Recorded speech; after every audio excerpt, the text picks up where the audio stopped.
குருவே சரணம். அனைவருக்கும் ஆத்ம வணக்கம். கடமையை பொறுப்பாக செய்ய வேண்டும் அப்படின்னா, நாம் இந்த உலகத்தில் பிறந்துட்டோம், மனுஷனாக பிறந்துட்டோம். நமக்கு ஒரு குரு கிடச்சிட்டாங்க. அந்த குரு நமக்கு தீட்சை கொடுத்து நம்ம ஒரு நல்ல வழியில் தியானம் பண்ணி பயணிச்சிட்ருக்கோம் வாழ்க்கையில். அப்போ கடமையை பொறுப்பாக செய்கிறதுனா என்னென்னா, நம்மளுடைய எண்ணம், சொல், செயல் அனைத்துமே ஒரு நல்வினையை நோக்கி தான் இருக்கணும். அதுதான் நம்ம கடமையை பொறுப்பாக செய்கிறது. நானும் மற்றவங்கள மாதிரி எந்திரிச்சேன், சாப்பிட்டேன், வேலை செஞ்சேன் அப்படின்னு இல்லாமல் நம்மளுடைய ஒவ்வொரு எண்ணம், ஒவ்வொரு சொல், ஒவ்வொரு செயலும் அடுத்தவங்களை உயர்த்துறதுக்காக இருக்கணும். நம்ம அன்றாடம் தியானம் செய்யணும், குரு பக்தியோடு இருக்கணும்,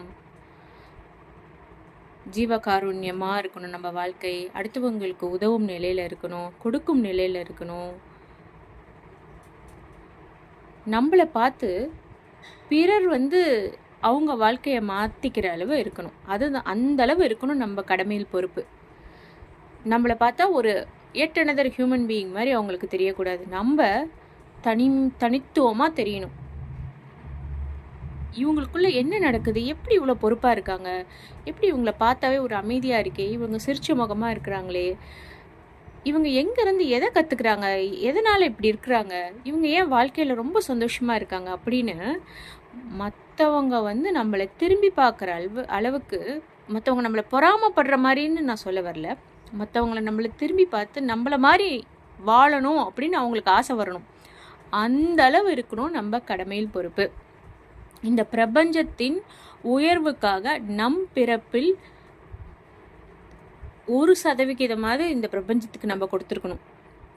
அப்போ நம்மளை பார்த்து சிலர் உயர்ந்தாங்கன்னா அதுதான் நம்ம கடமையில் பொறுப்பு. நம்ம கடமையில் பொறுப்பாக இருந்தோம் அப்படின்றதுக்கு அர்த்தம் என்னென்னா, நம்மளை பார்த்து ஒரு சிலர் நம்மளை பார்த்து மாறி இருக்கணும். இப்படி நாம் அடுத்தவங்களுக்கு உதாரணமாக வாழும்போது அதை நம்ம குரு பார்க்கும்போது நம்ம குரு பார்வை நமக்கு ஆசீர்வாதமாக மாறி நமக்கு நம் தலைமுறையினருக்கே அது மிகப்பெரிய ஆசீர்வாதமாக மாறும். நன்றி.